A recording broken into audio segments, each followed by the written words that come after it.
washing their hair. Maybe tonight it'll happen.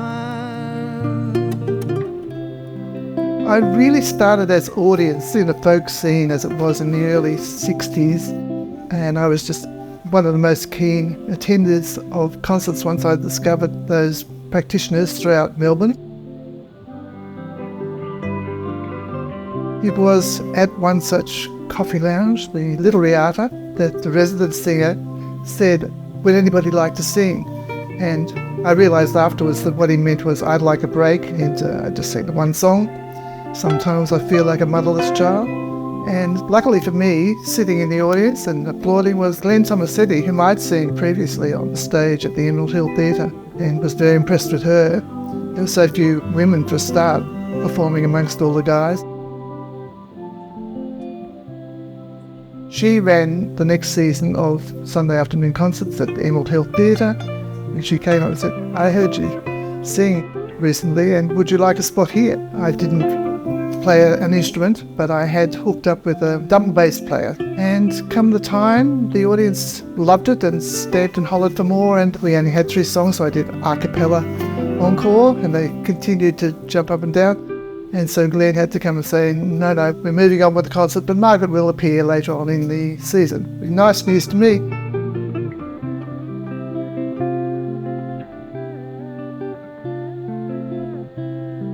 So I went home, I had a guitar, I couldn't play it, but I bought a chord book and found songs that I could play. And went back and said, well, I play the guitar now, so I got my second booking. I was doing not only arpeggios, but backwards arpeggios accompanying this Latvian lullaby. And I think I've gone downhill ever since. After that, people heard, because for a minute or two there, folk music was quite huge. I was 19, only 60 years ago. A mere blink of the eyes.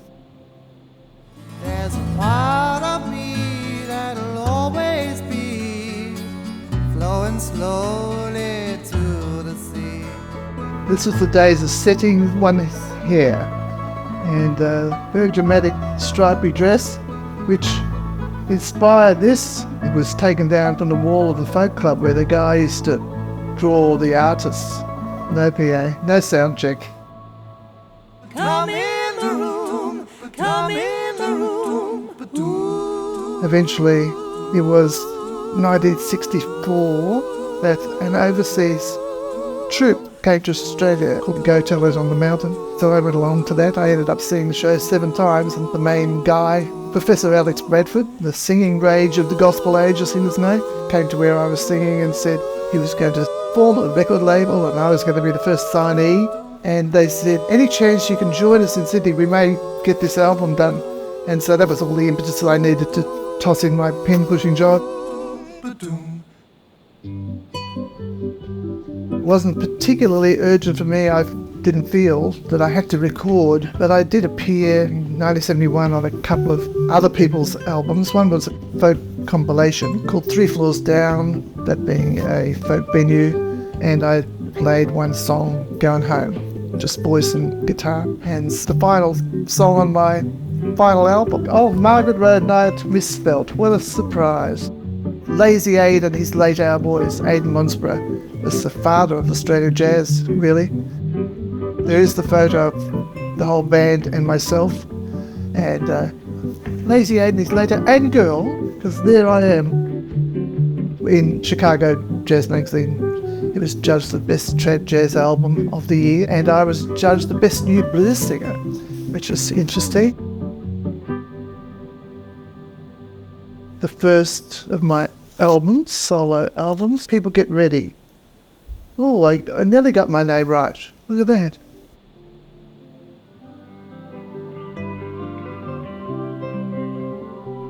And here we go. Girls in Our Town. It was written by Bob Hudson, and so many people, they think of it really as about country towns, but it was inspired by Newcastle, industrial city, 6th largest city in Australia. Girls in our town go to parties in pairs.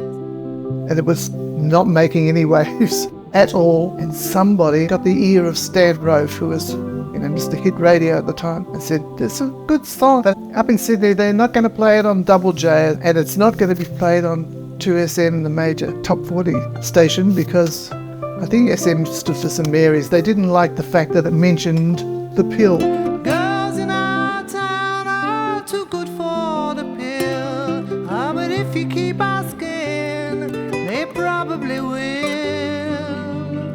He said, "It's so good, I'm going to play for 3 weeks on low rotation." Crept into a few top 20s, top 40s around the country, and Festival Records were saying, because Girls in Our Town had become a minor hit, they're saying, "Forthcoming album from Margret RoadKnight." There I was, signing with Festival Records. So, of course, Festival didn't quite know what to do with me. They even put out at that time a sampler from 14 albums, and I noticed one woman in amongst all of those. What am I doing here? After that, a song that I'd recorded for a film, thinking I might become Australia's answer to Shirley Bassey, a film called Raw Deal. It faded almost immediately, and now if you look up Raw Deal, unfortunately there's a Arnold Schwarzenegger film called Raw Deal, which it'll take you a long time to find the Australian one. And this one, I had enough souls on the theme of the coming of the next ice age. Oh, we're back to misspelling one day. That's where I live. And then we have out of fashion, not out of style. Living in the land of Oz, made for the United States. Of course, they thought Oz was something to do with the Wizard of. Festival were sort of happy to leave me do my own thing because I was never going to be a pop singer. And they said, "Now, Margaret, of all our ads, nobody gets more reviews than you do."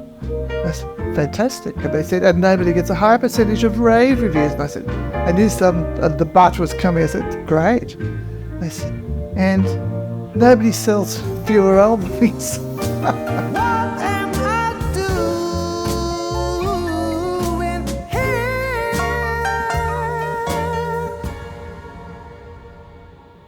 I lost my shoes, but I don't feel like walking. And then I was not with a company. And by late 87, I was recording a blues album that was called Moving Target. I always had in mind the subtitle, Harder to Hit.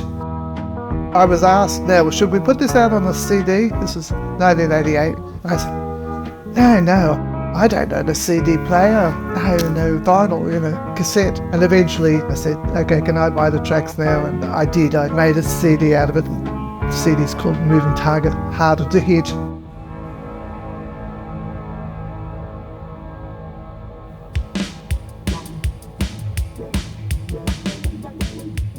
After years of performing, people would come up and say, "Have you recorded that particular song?" Whatever it was they liked during a performance.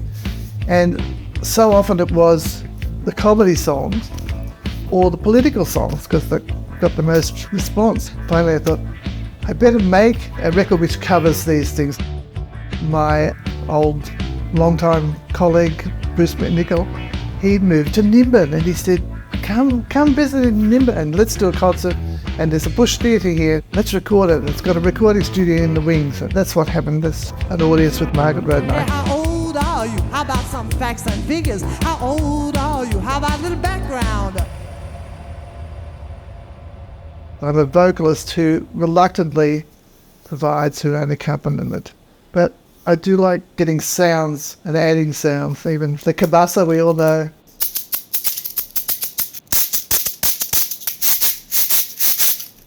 The technique I'm most proud of is this one. What else? Well, guitars, tambourine. That looks good. There's a photo of me on the back of the album. Any excuse to play the tambourine. This one is a kalimba. It made an appearance on one of my albums with the drummer playing it as a bongo. Recorded it a couple of times.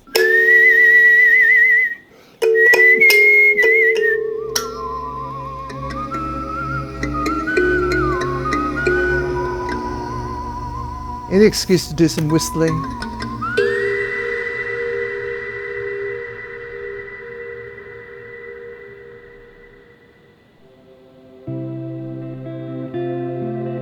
I did my Fringe Benefits album and included Girls in Our Town, the second version, because the first one was piano-based. And in the meantime, I'd been singing it myself all around the world, just my voice and guitar. So I got Bruce Matisky on a nylon string guitar, so it has that nice warmth to it. And in the meantime, I was over in Western Australia, and a musician and music teacher said, I'd love you to come down and hear my students. They've got a huge ensemble of recorders. I'm thinking, do I really need to do this? But anyway, I went down to his school, and there were these 30 kids with tiny recorders and big ones almost to the floor. It was absolutely charming. And I couldn't keep my mouth shut, and I said, I'm about to re-record Girls in Our Town. I think it'd be lovely to have a wash of recorders on it. And they sort of jumped up and down and held me to it. The ensemble grew from 30 to 50, but it does make a nice warm sound to the version of Girls in Our Town that I produced. Someday they will feel that they can join us, then the world can live as one. I've got some brilliant people collaborating with me throughout. The Graham Lowndes composition, Till Time Brings Change, Graham and I came up with a version, asked Jeannie Lewis to come and sing, and she said, I've heard you two, there's no room for me. No, yes, there definitely is. Judy Jarks, we did a duet, a gospel song in her studio. Marian Henderson, the queen of folk music really, she'd given up singing, except I twisted her arm and she came in with some lovely low harmonies when I do my version of Imagine.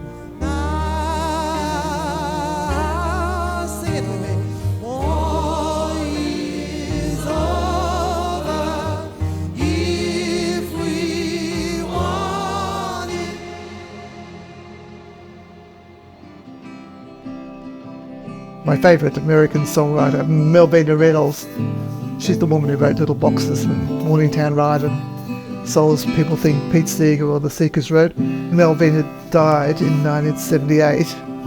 I'd been her guest at her house on the west coast of the United States, and she had 3 guitars. Her daughter kept one, another one was sold in the United States. I got the third one. And I also found one of her song sheets called My Little Guitar, and I thought, hey, it was written because she lost the guitar, got it back and realised, I really like this guitar, and wrote a cute song about it. And here I am, I've got the guitar, this song's never been published, I'll record this eventually. Oh, my little guitar. It's what they called parlour guitars or ladies' guitars. So it's over 100 years old.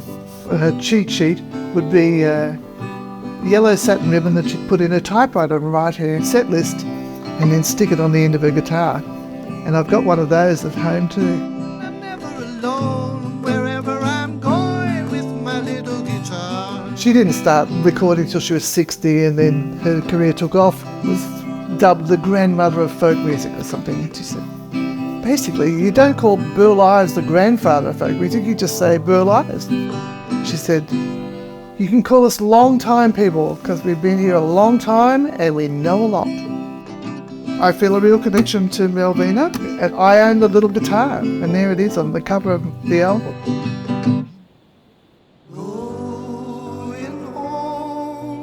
Going home, I'm just going home. 1988, I had my one and only foray into being a musical director, and it was a touring tribute based on the life and songs of Paul Robeson. Robeson keeps rolling along, and I closed off both shows with Going Home. In my never humble opinion, my voice should have been up louder in the mix, so I was able to come back and say, well, if I can overdub my voice now that I'm 80 years old, well, that will be a fantastic bookend to my recording career. We can truthfully say these tracks are recorded from 1988 through to 2023.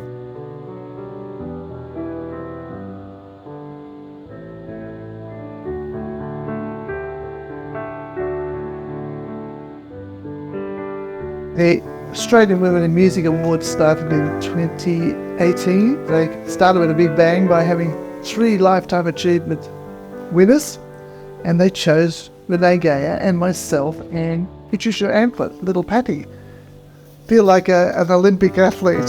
You know, supposed to.